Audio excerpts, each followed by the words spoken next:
Alright guys, welcome to another episode of Stitch and Joe Talk CSGO. This is a guest episode. This is not the one last time that I talked about that with Ari. This is another project. This is with CLG's strategic coach. That would be Chet, ImAPet, Singh. Is it Singh? Yeah, it's Singh. I saw someone say it was Sinha. Or is that incorrect? Nah, You the got H is fooled, silent. bro. I was trying to do research ahead of time. But anyways, yeah, so maybe give us a little 30-word bio. No, 30 words is too little. But a little bio about what you do right now. And then we'll go through what you did before and obviously other topics. Of course, wait, I should also say there's in the middle... Joe, Tolkien Fanatic. He's going in dry today because he actually doesn't see any webcams. So, Yeah. Bite the pillow. yeah. Just want a small background. Yeah, no, just like if you were to say what you're doing right now to somebody in an Uber, to like your Uber driver, what would you say? I coach and prepare for online video game matches in Counter-Strike. I like it. Very watered down. Notice how he says online, not offline. Ooh. Actually, I saw you at a LAN. Starting off with the burns already. I met you at a LAN. That is true. You did meet me at a LAN. It's true. very good observation, Joe, and we will get there in time. But I believe from the little outline we prepared for introducing those who do not know to I'm a Pet, that first we're going to start with some other background. Do you want to start that way? Do you want to start from like a timeline Sure. way? So are we going into the whole CS Gopher thing first, or was there something before that? I actually don't know. He literally just said he didn't want to talk about this. I mean, I'm right okay before with we saying went it. live. It's fine. He said he didn't have a lot to say about it. He didn't say he didn't want to talk about it. All right, tell us about CS Gopher. The Alright, coolest it dead was, website. yeah, it's a dead website now. But before it was a stats website, kind of like, well, it's not comparable to H2 because that's like players and stuff. But you can get like map details and other things like comparing multiple teams. I pretty much carried that website, and then once I stopped, it died. Gotcha. So does that mean you have a background in stats? I mean, forgive me for not knowing your life story, but I did see your Skype said you were out of New York. So did you go to school in that area? I used to, not anymore. Okay, gotcha. But no stats background. I just Okay. kind of did it for fun. All right. So the theme is we've all a lot of going in dry, doing things for fun. Okay, but yeah. But that was your first foray into Counter-Strike Global Offensive. The website, yeah, I guess so. Foray into I mean, I just played as for in, fun before. right. I mean, but foray as in somebody would recognize you on a server or in Oh, the yeah. world. Yeah. Okay. So how? I mean, we got to ask the big question, I guess. How did you go from sort of running a website for fun that had to do stats to analysis? So back when Peta was coaching the team, well, he was a player at the same time, so it was kind of complicated, but he needed help during the major, I think it was ESL Cologne or something, and at the month before it happened, I was sending him like free analysis of like different teams and his games and stuff like that. And then one day he just like gave me the offer to like go ahead and like trial for the team, and I passed his trial, and that's how I got the job for being an analyst. When you say you were sending him free analysis, you mean you were like DMing him free analysis, or did you introduce yourself first, or just did you come out of nowhere? I knew Hayes, so I basically told Hayes to give it to him, and then that's Gotcha. how that happened. Gotcha. I thought we could have some inspirational lessons for young listeners who want to get into the Counter-Strike world, like how to work your way up.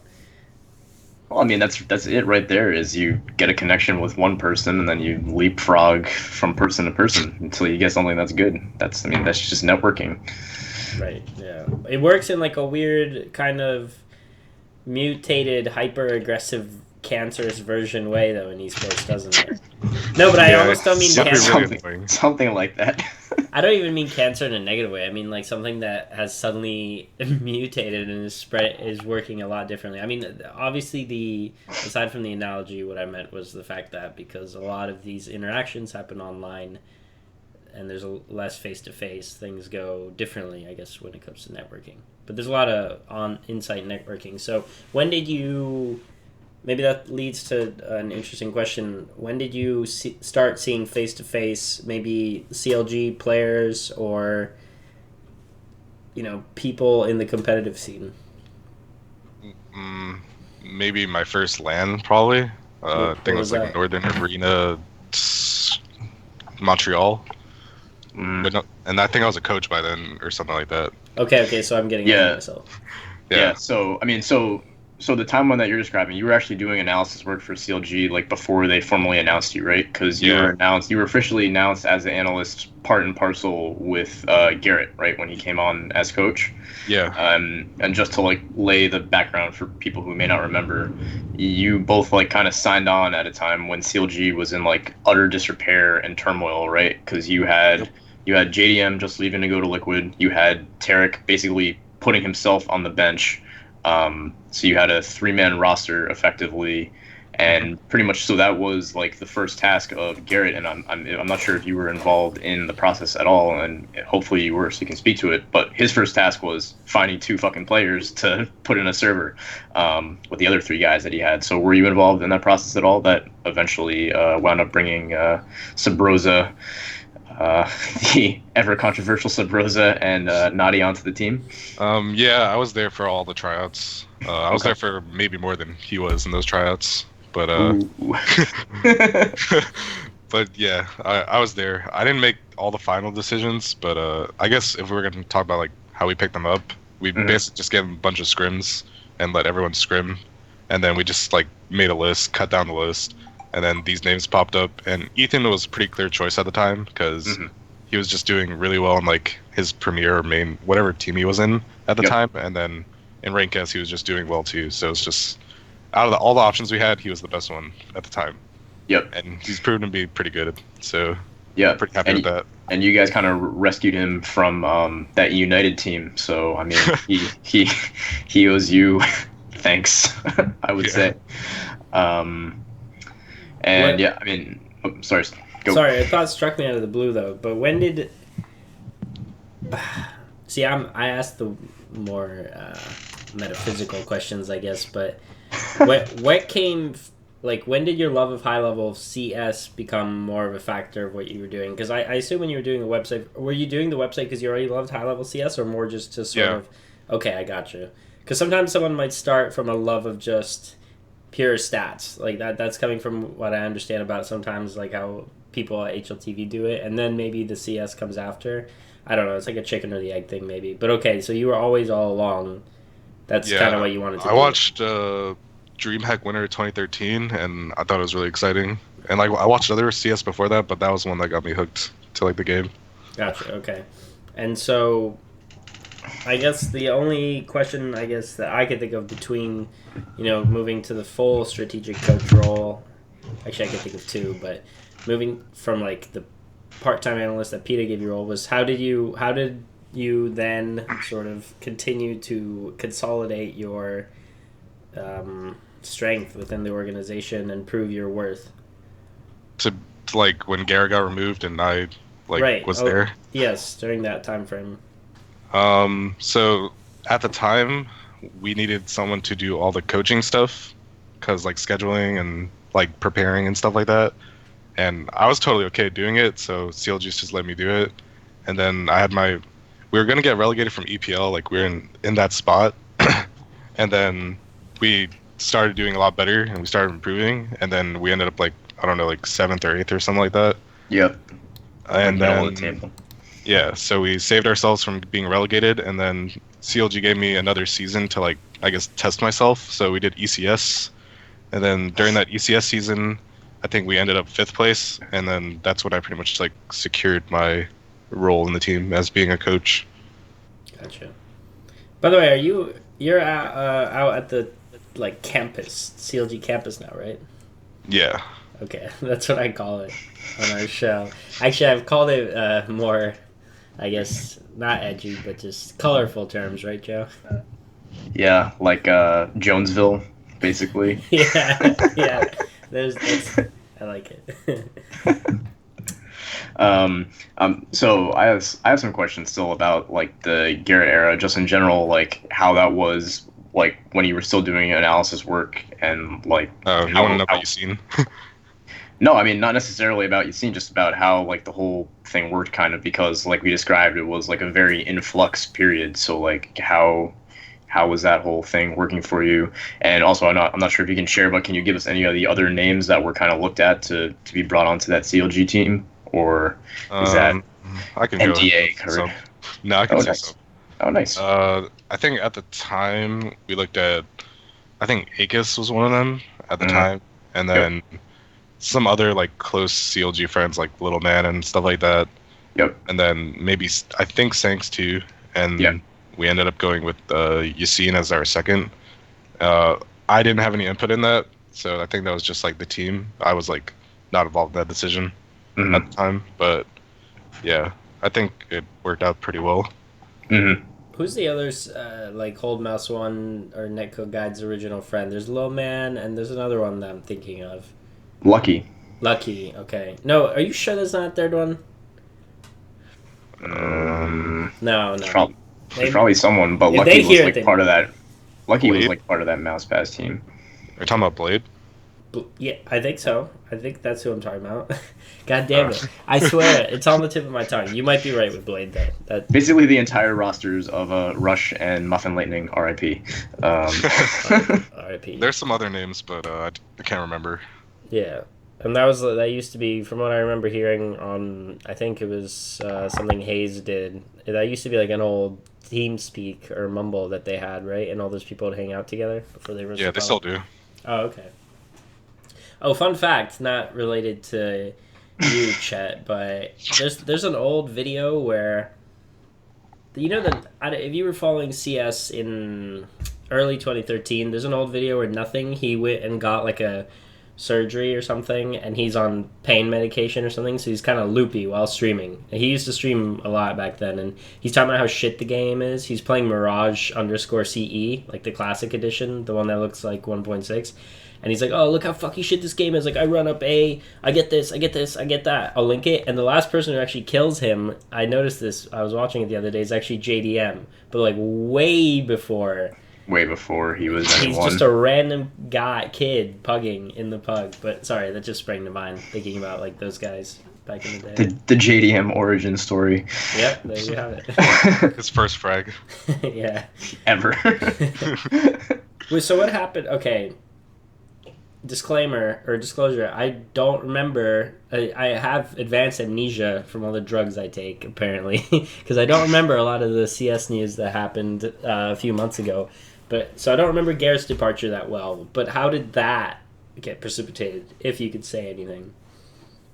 I don't know if I can say anything about that. Okay. The only thing I can say is it was performance related. Okay, And I see. that's all I can say. That's what girls often tell Joe. Oh. Jesus. Savage. Yeah, I'm sorry, I was ready for that one. All right, anyways. Whatever was in that CLG article at the time is all I can say.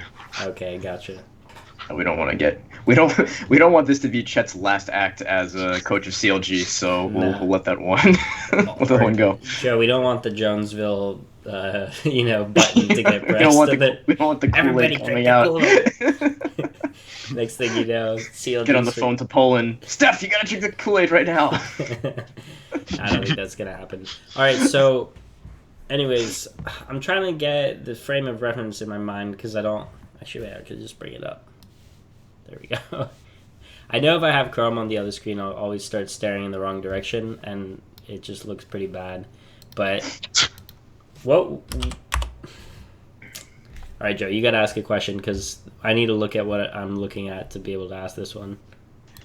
Okay, well, since we kind of already started talking about Yassine, like, let's just talk about Yassine. So, I mean, like, how did kind of all the circumstances surrounding him, like, how did that affect the team? how did that affect him? Because we've seen kind of after his departure, he kind of gave an interview saying that he kind of never was able to kind of get past that kind of like the community reaction or hunt for him. So I mean, can you speak to that at all? Yeah. I mean, it sucked at first because there was so much of it, and he was a new player, so like that was his Yeah. first time ever getting like media hate or whatever. Right. So he didn't take it well at first, but then I guess like later on, like as we kept playing, it didn't really matter because there was so many. Like it was just the same thing over and over again. Yeah. And then other people made videos like Dan M or whatever. That was just jokes. Fucking And damn. then Dude, I think yeah, go ahead. I think Richard Lewis made a video, but I don't remember what that was about. But it was kind of defending him, which was okay. And then I don't know how it actually affected him because he never said anything about it. So I'm assuming he was okay, but maybe at the end it just got too much. Right. Yeah, because I mean, both of these players obviously were picked up from relative obscurity. Like Subroza, I'm not even sure if he was in Premiere at the time. I think he was in Maine, maybe. And Ethan was in Premiere, but I mean, these weren't like your top shelf free agents by any means. You know, it was definitely a rebuilding kind of effort, like from the ground up. So, and both of them very, very young to kind of like go from basically nothing, like playing in their room, to all of a sudden being part of like CLG. Definitely a little bit of a culture shock. I can guess. Yeah. So I lost my original train of thought, but I'm just thinking about sort of what. No, I meant what I was trying to look for. But in any case, was it kind of weird for you to see how it became a meme eventually that the old CLG players were getting recycled back in? But was there anything weird about that in person to witness? Like, I don't know, when FNS walked back through the door, or when Hayes came back as a stand-in, were there any weird interactions, or did they make like jokes about it? Because it's almost we made a lot of jokes about it. Okay. So yeah. like, especially when we scrimmed Optic, the first thing Tarek said was like, "When am I coming back?" and stuff like that. He might want to come back after their performance today, so who knows? Too soon. Right. All right. But Well, yeah, we make jokes about it. gotcha. All fun and games. Fun and games, but at the same time, nothing's officially been announced about that fifth role. You know, Hayes stand-in quotation marks. Is there anything you could tell us about like the search for a fifth? You'll It's happening. find out very soon, I guess. Very soon, you guess. Okay. Yeah. Yeah, because I mean, you guys have Starlighter playoffs coming up, and I think you have 2 matches in EPL next week. So, yeah, I expect it to be. I'm just going out on a limb, unofficially saying this weekend. I'm expecting this weekend. So, we'll see. I mean, Hayes will still be playing in the Misfits match no matter what. No in matter what. in that match, the EPL matches, yeah, because they have 2 of them. Yeah, and then you have like a couple days after that for Starlighter. So, yeah. So, what is the day in a life? I obviously don't look at like the slice of life videos that CLG might make, but what does the day in the life of one of these players at the CLG house look like? And I'm not fishing for something bad here. For you to say like, oh, they just play Days End all day. No, but I mean, what time are they beginning like work usually, and till when does it go, and how much of your time is directly involved interfacing with them, how much of your time is involved in study on the side, looking up things to do, for example, like break down your day for me. I guess that's the easiest way to do it. Oh, my day, okay. Usually we do everything as a team until the end of practice, so I'll start with the team because it's basically my day. Wake up at 10 a.m., eat breakfast, stuff like that. Like at 11, we'll do like physical activities or like go to the gym, whatever. Or we'll have our player woman coach do like little lecture seminars where he'll like teach you like life skills and all this other stuff that you wouldn't learn because you're gaming all the time. That's good. And yeah, and then at like probably like 1 or 2, if we need extra time, we'll do it at 1. We'll start dry running strats, discussing like problems, going over mistakes that we made in matches, scrims, etc. And then we'll start scrimming. And then at the end of our scrims, probably like around 7, we'll get dinner, like talk about what went wrong over dinner, because that's when like your ideas are flowing the most. And then we end our day. We give the guys the time to stream or just relax and not get burnt out. And usually at that time is when I'll be watching like a shit ton of demos. So I usually have our week planned out on like what maps, what objectives we need to do. So like let's say like today we did like force buy strats on CT side because we were clueless on that shit.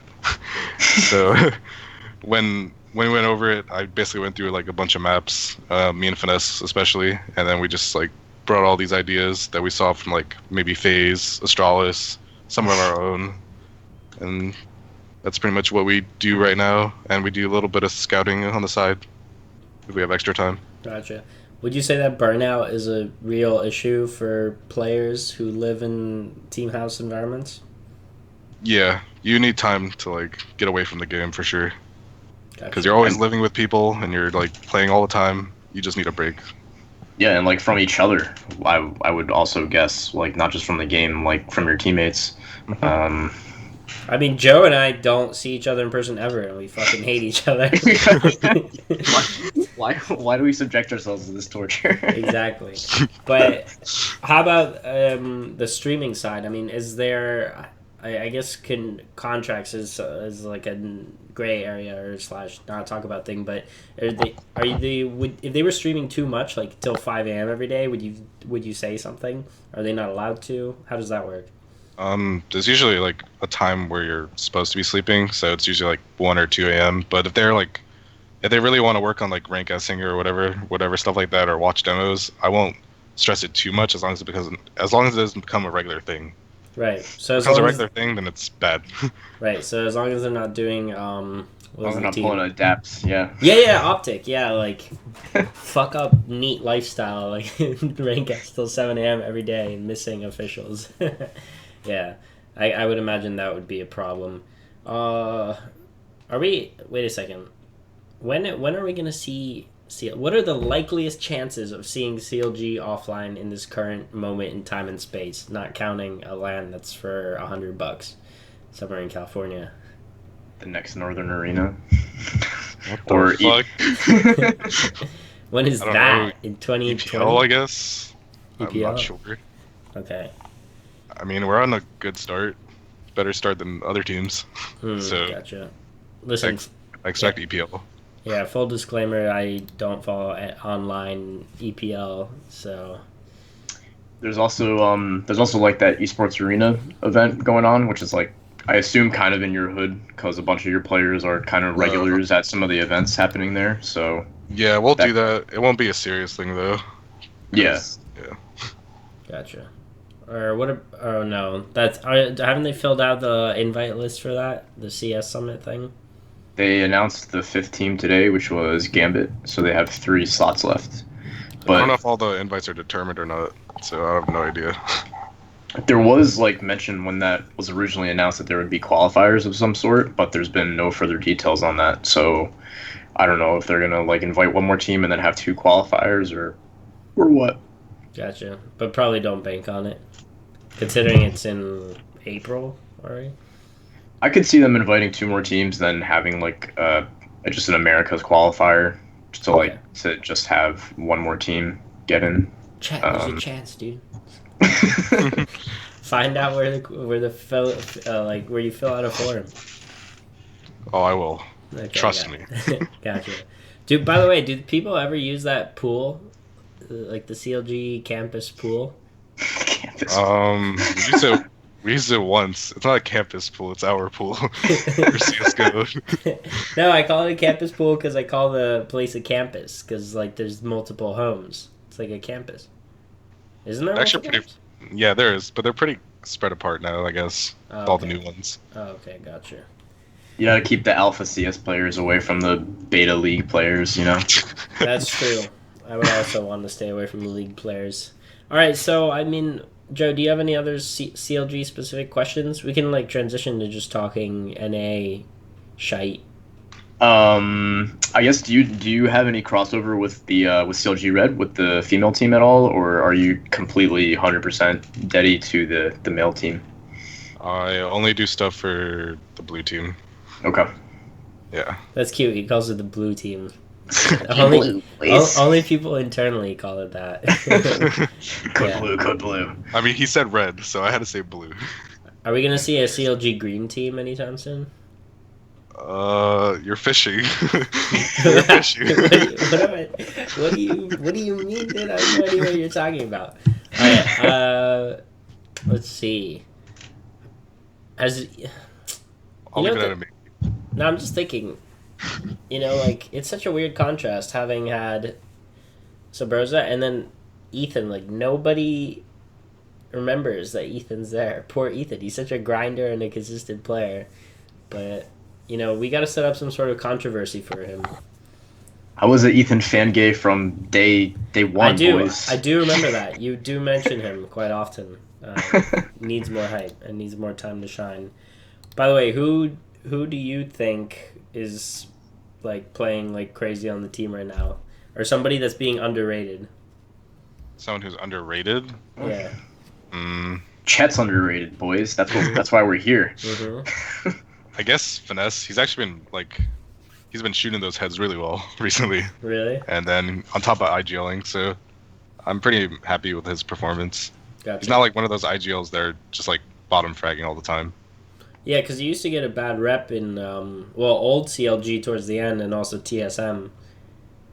But I mean, a big fan of Semphis and his weightlifting lifestyle, but I don't know. I could totally see myself just bottom fragging every game if I played with Semphis.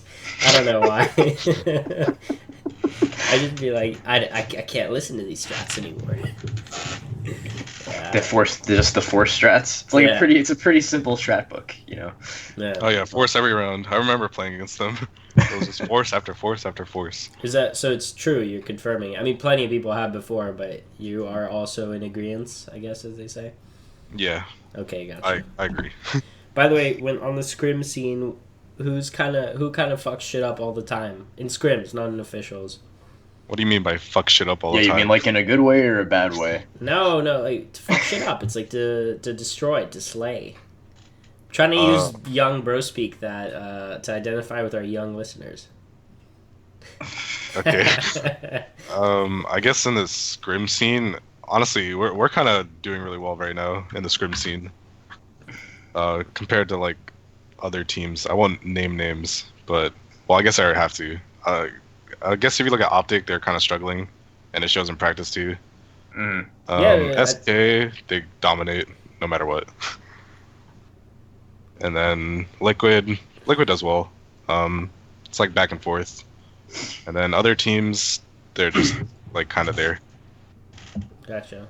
So is Cloud9 just kind of there? Oh, Cloud9, they're good too. Okay, gotcha.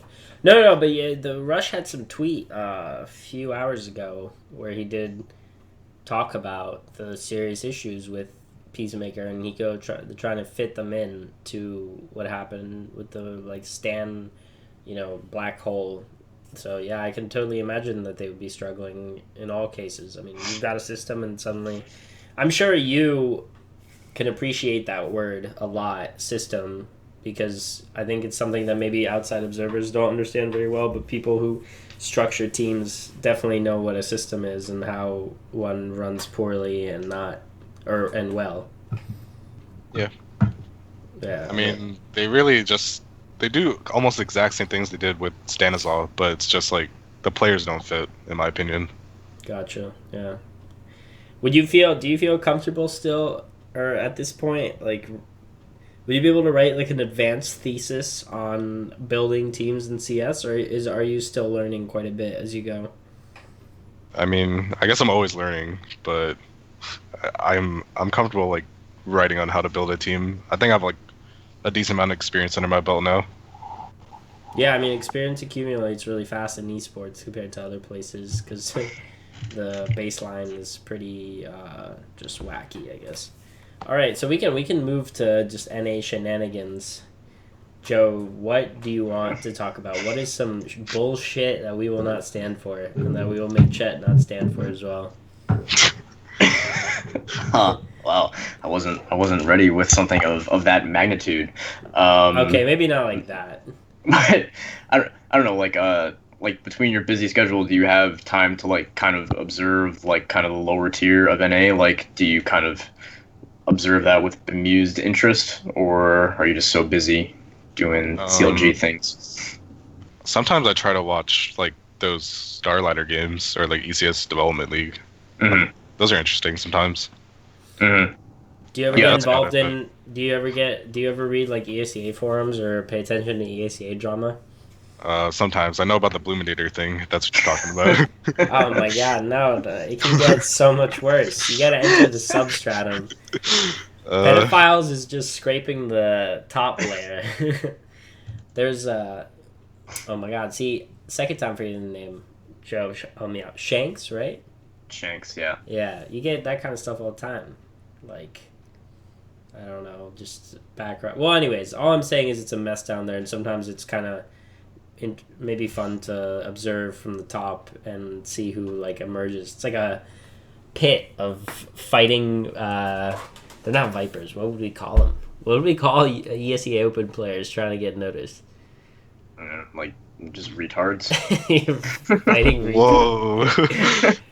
Yeah. Anyway, moving on. He hit us with the whoa because of those CLG seminars. Yeah, the anti-bullying seminars. They saw the Freakazoid drama. They were like, "Oh God, we need to get on top of this, boys." Yeah. So here's an interesting question. As a coach, like I know we talked about Rank S before. Like, what are your feelings on Rank S? Like, do you have any negative feelings towards it? Like, it could potentially build bad habits in your players, like fostering too much of an individualistic style of play.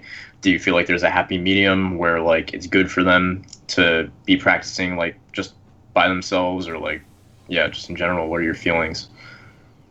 Rank S, I feel like it can be really good to build your mechanics. Like if you feel like you're rusty or in a slump, it's good to play Rank S just to like shake it off and like aim against better aimers instead of just pugging against randoms on ECA. Mm-hmm. And then at the same time, when you're pugging against those people in Rank S, you're kind of learning their individual style. So when you play them in a match, there's going to be things that they do that are similar to when they play in a team. So that's something I like about Rank S. Mm-hmm. That players can take advantage of. But other than that, yeah, it could build bad habits if you play too much. But if you pace it maybe like 2 games a night, maybe like 1 or 2 games, then it should be fun. That's not money making amounts of games, Chet. That's the problem. You gotta be grinding those pugs all night long. Yeah, don't now to go from. Sorry, this is not related, but aren't the rank G changes? Don't you have to play 45 games a month now? I have no idea. Those changes came out like yesterday, right? Yeah, to go to rank A, like I would not be able to play 45 games a month. Well, I mean, obviously I couldn't, but I mean that's a lot. But obviously, rank S, there's no requirement. I mean, some people play like once a month. Mm-hmm. I mean, that's less than like 2 games a day, though. That's nothing crazy. Yeah, I guess. I mean, it really depends on what you prioritize, right? But I mean. Yeah, well, I mean, if you're in rank G, you're probably fucking prioritizing CS, so that's kind of how that goes. Yeah. Well, because 2 games a day is 3 to 4 hours. That. Yeah. Assuming you get home, okay, let's do the thought experiment. All right, are we gonna assume our standard rank G player is a student or a member of the like working populace? I'll say student. Student, yeah. Okay. So they get home at what? 4 p.m. Let's say they take the public bus to their house. I'm just saying, let's make it difficult for them, right? Because I got home like 2:30 taking the school bus. But they drop all their books on the way home. They walk uphill both ways in the snow. Yeah. It's trudge. Take a toboggan down. All right, so but then, yeah, I guess if it weren't a problem, yeah, you could like hit those games right away when you got home, and dinner, school, studies. Yeah, okay, it's not that hard. I take it back, guys. Well, you have to make sure you win most of your games. Otherwise, right. Well, that's the hard part. But yeah, I mean, just the volume of games isn't like the super You know what the problem is though, since I guess we moved on to sort of just overall like CS talk. The problem with a lot of these young players who are kind of at that point where they're at the make or break point for if they should focus on CS, they also have a lot of other computer habits. Like it's not just CS, you know. They don't have like this disciplined Zen monk approach where they hit the DM and then study strats and then play CS. Like they'll just after that they'll watch Twitch and shit or watch anime or then play Daisy. It always comes back to anime with you. Well, it does with me, but I mean, I'm just talking about like escapist habits, you know. And then they'll play some single player game. So I mean, it probably would be better if these people focused only on CS. I mean, that's not just like confined to like the people coming up though. Like even the pros, like I see them like playing like they're all playing like DayZ, H1Z1, like, you know, when they're not scrimming, pracking, whatever. Like that's kind of like I know that this is like Ryu's big thing, I think, where he basically said that like if you're a professional gamer, you should only play the fucking game you're professional in. But like imagine applying that to like real sports. Like you're a baseball player, all you can ever fucking do is play baseball. You can never do anything else. Like that's a little bit extreme. True. I heard you disagree, Chet. Yeah, I think Ryu just wants, or Ryu, however you say it, I think he just wants really dedicated players, and that's cool and all, but not everyone's going to be like that. That's just going to play only CSGO all the time. Right. Like, some people just need a break. Yeah, I mean, I know, who's the player who kind of outright, I think it was Nothing, right? I mean, he just plays the amount he has to, like, to be on the team, like officials and practices, but then after he goes outside and does other shit. Isn't that more? Well, maybe it's Nothing as Jordan as well, but like Ska is like a person that's been kind of critiqued for like not really putting any like individual work into the game. Like, oh, well, that's different. That's like he like doesn't want to play the game, but he just gets that paycheck, like, and he's like, I want to go back to Call of Duty and Ava. AVA, yeah. Yeah. No, but I think it was Nothing who said it on his stream, or he said something like, "I can't be like Shroud where." He'll just do all the officials and then fucking stream till... Sorry, I'm really congested. Stream till 7 a.m., you know? So I guess it's whoever has the stamina for it, sure. I mean, I guess I would talk... It's more of like a philosophical discussion, but I guess it's kind of a problem being a athlete in esports because the same tools that you're using to train your craft are also the same tools that you can use for escapist just pleasure. Like general fuckery, yeah. Yeah, escapist pleasure. Like you legit have these two hands right here on the exact same tools, and all it takes is just a few clicks to, you know, go from okay, it's coming back, boys, to go from CS to anime. I knew you were gonna bring anime again. I knew it. Yeah, that's my go-to meme. Yeah, but I mean, I guess it is interesting to philosophize about that. I guess in terms of NA fuckery, though, I mean, overall, the NA scene has a reputation for fuckery. Fuckery, or like pettiness, kind of. I mean, could you? No, I'm not talking. What'd you say? I said, do you mean like during scrims or just in general? Oh, we could. I guess they're related, but like, would you say that you see? And I'm not even talking about your players. I'm talking about like maybe when you're playing other people. Would you say that you see like people carry grudges or something like that? Or remember okay, let me give some context for you so you understand. There used to be something where Semphis was involved. Joe, you might remember. He said in some scrim with some other NA team, like they would always just push them to tilt them. And I think Daze was involved in this too. Like they wouldn't play them seriously, they would just keep pushing to tilt them. Like does stuff like that still happen, or is it more professional now? Not really. I mean, I feel if like that ever would have been happens, Semphis' team doing that. if that ever happens, we usually just blacklist the team and never scrim them again. But that's very rare for that to happen. Okay. Are there any? I don't even know. Are there any teams that are like blacklisted in NA that nobody plays? Not right now. Last season maybe, but not right now. Okay. You got it. Yeah, there you go. I like the response. And obviously the answer was Splice. I mean, it was probably United. Yeah. Maybe. I mean, so do you guys only scrim Pro League teams, or do you scrim like Premier teams or like upper echelon Premier teams as well? We only scrim premier team, or oh, my bad. We only scrim pro teams. If we ever scrim a premier team, it's when we're like super desperate for practice. Mm. Pro Okay. teams are the priority, and Yep. it's not all pro teams. Okay. I won't name names, but we'll always try to prioritize an SK if we can. Right. Oh, Okay. of course. Of Yeah. course. Yeah. Oh, okay. I just thought of a question. What was it like playing, scrimming, and both officialing against that weird splice team that couldn't speak a common language last season? Wait. The Splice roster last season? Yeah, with Machine Gun and Yeah. Asilian.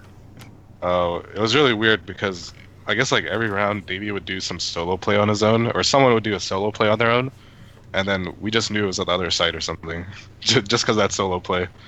Gotcha. So nothing seemed coordinated either during their executes, which I guess is the language thing. Yeah, dude.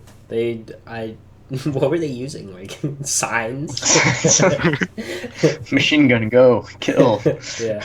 Yeah, that really didn't work out. I mean, I was a big fan of Machine Gun, so it hurt me to see it not work out. So that was unfortunate. Do you think that experiment might have in the back behind the scenes, like in the managerial thing for NA orgs, kind of dented the enthusiasm for foreign recruits? Well, I guess you only want to get like one foreign recruit, so you only have to worry about him and his language barrier. Not all of them. It only works with like phase, I guess, and even then, they have to be really insane for it to work. Right. Otherwise, it's not making up for anything. Well, with not the to language. not to mention a lot of the players are from Scandinavian countries, and I mean, if you do want people whose first language is in English, you want them from a Scandinavian or a Germanic country. I mean, it's not hard for them to speak functional English at all. You legit have to be fucking stupid in a country like that to not speak English. I'm not kidding. This isn't a Stitch, haha. You have to be fucking stupid. No, but I mean that's that is the core of the issue. I think it's like it hasn't dampened like the enthusiasm for foreign recruits, right? Because we just saw Renegades go out and pick Adder up on a team. There are premier level teams that are taking flyers on Swedish players and like Estonian players, of course. Like obviously we have Maxi and Fejde on Denial, but like even the Enigma 6 guys were trying to bring over Swedish players, and they literally got trumped at the border. So RIP.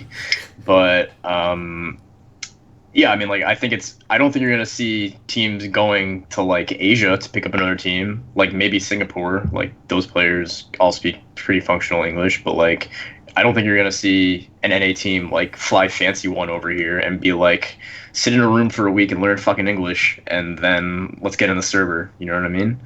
It's just not going to happen. No, it won't. That would be a disaster, actually. Excuse me, actually. Yeah. By the way, where's Davey at these days? He's playing for E United. Yeah. Oh, that's right. Yeah. Oh my God, it's all getting mixed up. Shout out, Davey got upset when I interviewed him at MLG Columbus because of my title. Did I tell you? You always bring this up. I do. I don't know if you talked about it on the show, but I've heard this story like on 5 separate occasions. But go for it. No, that's it. Because I did some story like NA struggle as a myth or something. Did I tell you the part later with the airplane? How he didn't talk to you or like didn't acknowledge you on the airplane or something? Yeah, that's right. I don't know if he saw me, but it was a very beta moment. I mean, I kind of sat in the back and I was crying, and the stewardess was like, "Do you need a tissue, young boy?" And I was like, "Yes." Okay, maybe that part didn't happen, but I was crushed, as you can tell, because I brought it up for the 6th time, right, Joe? Yeah, no, it's really mentally scarred you. I can really tell. Well, when you stop attending events for a long time, you have to relive the same old stories, I guess.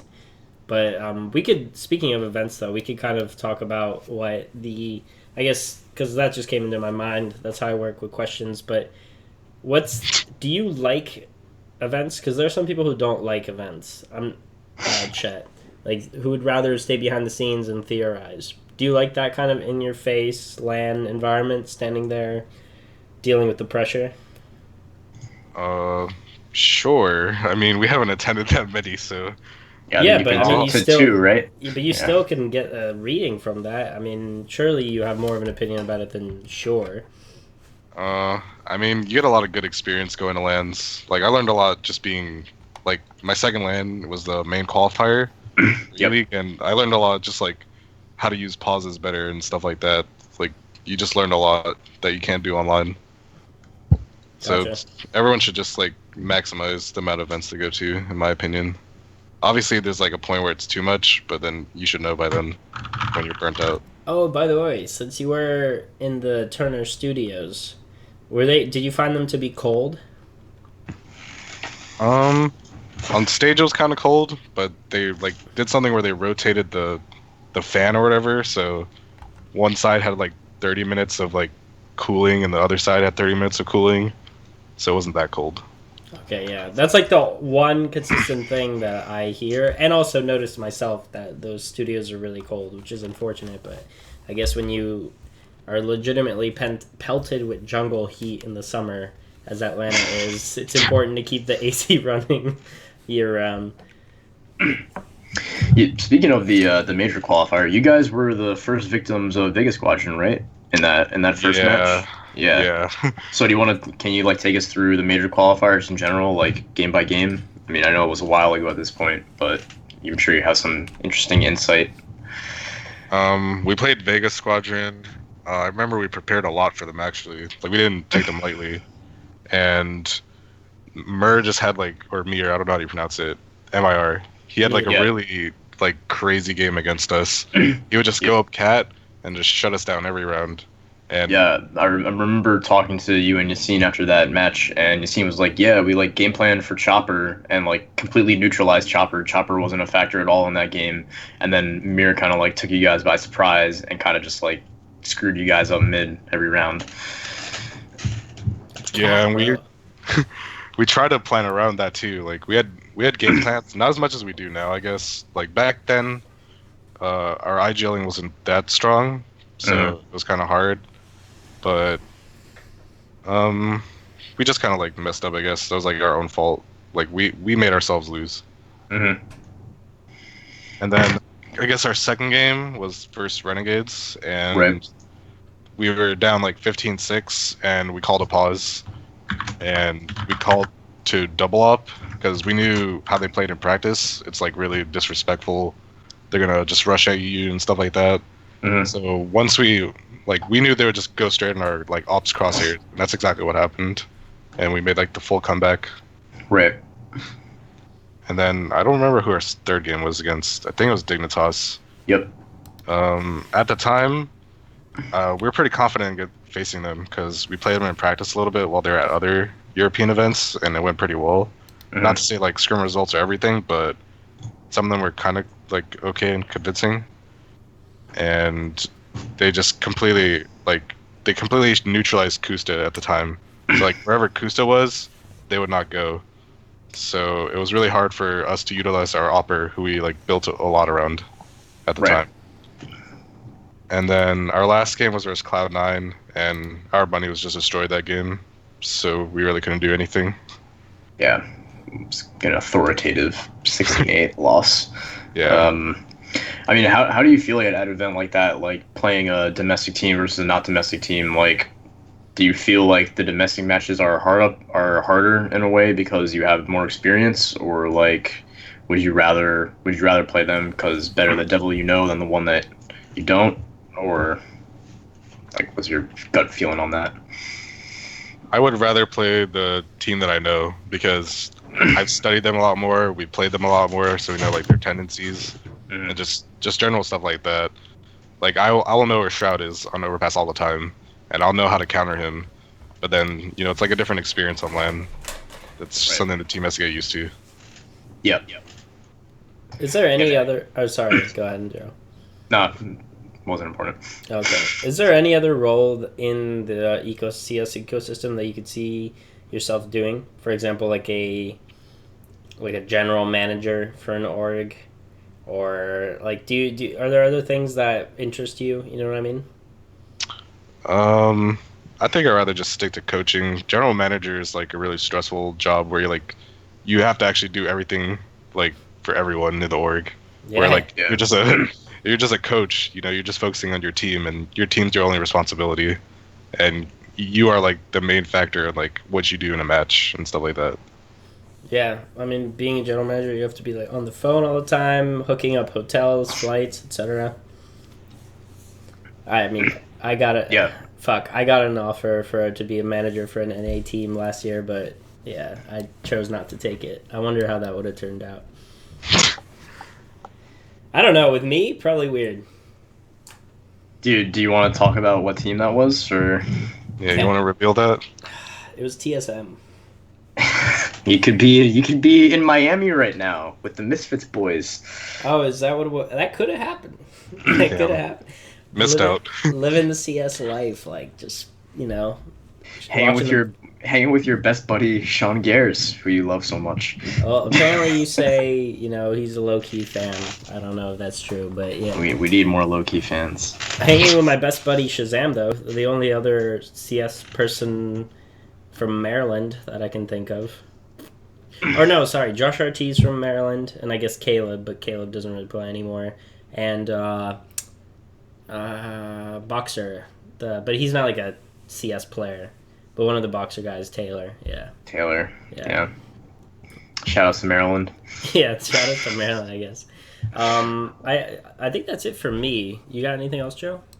The other thing that I want to talk about is we've talked about on the show kind of like the emergence of these academy teams in Europe. Like some of the more established teams are picking up academy teams, basically as farm teams, feeder teams for their main teams. And we haven't really seen this happen yet in North America, but it's bound to happen, I would say. So do you have any thoughts on that? Like, there's obviously multiple reasons why an org would want to do this, either to hold on to a premier slot or just to be a cheap way to acquire talent at bargain bin prices. But do you think that this could actually be good for the scene in the long term? Yeah, I think teams should start investing into it because like three things could happen. One of them, the team's really insane, and they're a premier team, they make pro. You sell them, the org makes money, so that's good for them. The second thing that could happen is you secure really good talent, and someone on your main roster leaves. Then you have really good talent to replace that guy who left your roster. And then I guess the third thing is you keep your players like on their toes, basically. So I guess I don't know, like this is like happens in sports. I think I got this example before, but if like a player on like an NBA or something, like they know they can be benched and another player can take their spot. So this keeps players like on their toes and stuff. So like if they fuck up or they slack off, there's someone like ready to replace them. Yep, someone who's hungry, ready to fill in. Yeah, we talked about this on the last episode, and I talked your second point where you said that you would have talent that would replace the person who leaves. It's also huge cost savings for the org, assuming that talent rises in value astronomically from getting noticed. Then, I mean, I don't know how the particulars work in moving from like a farm to a main. Probably is just like saying, all right, go there, but you're saving a lot of money regardless. Yeah, especially with buyouts these days, they're insane. Yeah, we all have heard the Nico one. Well, yeah, did you see the Michael Ellie's tweet today? Bill, good old Bill. Good old Bill. So did you see it or no? Yes, I saw it. I'm like an old man. You just why you reminisce wistfully about like, oh, Bill. All right, you got me. So for those who didn't see it, Michael Ellie talked about how back in the Kingwin days. All right. Back in the Kingwin days, for people who don't remember, they used Nico as a stand-in, I think, for Huitin at the time, for like to qualify for Gamers Paradise or some shit. Great event that it was. And they tried buying him out for $40K at the time, and that was like less than 2 years ago, or within 2 years. So, and now obviously the astronomical price that's being thrown around is $500,000 for Nico. So that's crazy inflation, or just growth, whatever you want to call it. But yeah, I mean, And then I responded that even star players on tier 2 teams cost more than 40K these days. So Oh, that reminds me. Chet, cover your ears so you don't get ideas. Joe, we need to get together venture capital to pick up Eclipse. We need to get on top of the fucking ball right now. We need Ace, and we need Thug Waffle, and we need all of them. Who's this? shut up, Chet. You don't pay attention to Premiere. You don't need to know. Oh, I'll pay attention. Yeah, dude. Apparently, what's their record right now, Joe?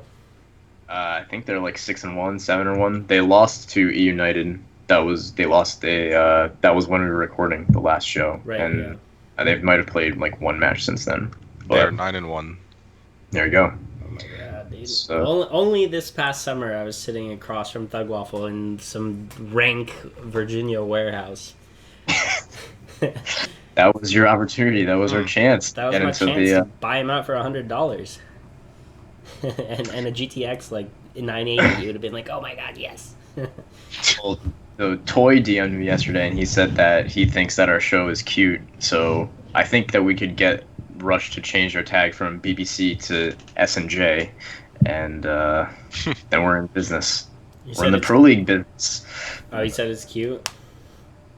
And I said, come on, whenever you want. Nice, yeah. All right, roger that. Sorry, I did get distracted. But All good. Again. Yeah, again. It's happening more these days. Should we look into it? Too much NyQuil. Too much NyQuil. Yeah, we already had this episode derailed one time by NyQuil. So Yeah, we did. That's not even a joke, guys. You will pass out if you go over the maximum dosage. I'm kidding. I didn't go over the max, but I had the normal dosage and fell asleep. But turns out doctors know what they're talking about. Who would have guessed? Yeah. It's crazy. Oh, I just remembered. I mean, this episode was about Chet, but I guess if we want to spill all the beans Hi there. about management, I was Hello. also offered to manage Luminosity back in the day. Brazilian Luminosity or shitty Winter Fox Denial Luminosity? Brazilian. Oh. Damn. Man, you could have been playing Two opportunities. just Dance with the SK guys, dude. Look at it. You really fucked up, man. Me and Taco and I would have been waifus. I'm surprised that that Sasquatch hasn't taken that job, because he's boys with all those guys. Dude, he's out in like, I don't know, he'll be mad at me if I reveal this. He's like out in Ocean City doing weird, corrupt Ocean City shit. I don't know. Yeah, it's gonna be sick. Oh no, not Ocean City. Atlantic City. Atlantic City, yeah. Oh, Yeah. you know what I'm talking about? Come on. Okay. Who do you think you're talking to, bro? Oh, okay. I have no idea what's going on. Oh, yeah, no, sorry. Just low-level NACS infrastructure. Don't worry. It's all being built around you, Chet. Speaking of low-level NA infrastructure, Philadelphia 10.5 this weekend. If you're listening to this, watching this, go support the boys. Watch the stream. Oh, I thought you were going to suggest that CLG go. CLG are in What? Poland. Well, no, CLG Red are in Poland. I don't think CLG Blue are going to be going to Philadelphia. No. No. No. Well, before this was before your time, but CLG did go to the DevNuts Arena for a win-out in 2015. Yeah. It's true. Which they won. That was a nice little CLG achievement. Not many remember. You gotta take the wins where you can find them. They beat Luminosity. Although that was right before, of course. I mean, it's history now, but that was right before Luminosity dropped Showtime and fuck Meow. You mean Steel and Bolts? Yes, Steel and Bolts. God damn. I want to die. All right. Anyways, they dropped Steel and Bolts, and within a week of bringing on FNX and Taco, they were just on like Gods. Yeah. Yeah. Taco's a god. Yeah. Anyways, so yeah, that's it for me, Joe. I mean, we can wrap this up with a nice little bow tie at exactly the 1 hour mark, if you're okay with it. Yeah, I think we should do that. I think we should give Chet an opportunity to give any shout-outs. Oh, that of course. you like. Oh, of course. I got a nice ImAPet.com, Corsair.com, Twitch.tv, DX Racer. 1 second. IBUYPOWER.com. What's this? Alright, go on. NZXT, and I think that's it. Nice. Okay. You don't want to shout out your teammates, Chet? Your Shout boss? out to all my teammates. Hotshot GG, you're the man. That's all I got Nice. as far as shout outs. Alright. Back to the Kool-Aid with you. Alright, guys. Thanks for watching, and there'll always be more to see. Peace. Thanks for coming on, Chet. Later. Thanks for having me.